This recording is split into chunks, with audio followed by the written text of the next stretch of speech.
good. One more question from me, and then we'll invite some students in. Okay. We're in a series in chapel right now that says love is, with the underline, kind of fill in the blank.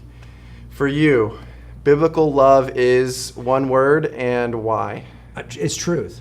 So here's the kind of difficult thing about the nature of God. God is that unique, singular being that holds both justice and mercy in perfect balance. Yep.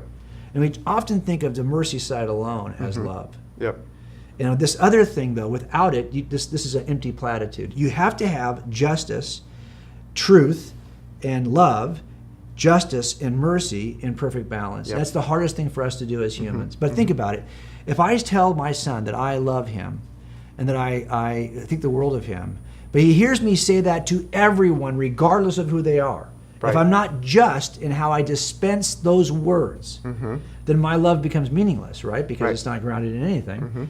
On the other hand, if I'm a person who is all about justice and has no love, I'm a ruthless tyrant. So you have to balance these two things. Right. Justice is not justice without mercy. Mercy is not mercy without justice. Yeah. So I think it's holding those two things in tension that is what we are called to do as Christians. So love is truth. That's good.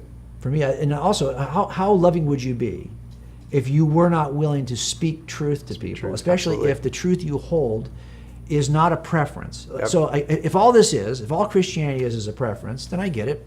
You may not want to irritate somebody else by trying to constantly describe your preference for God.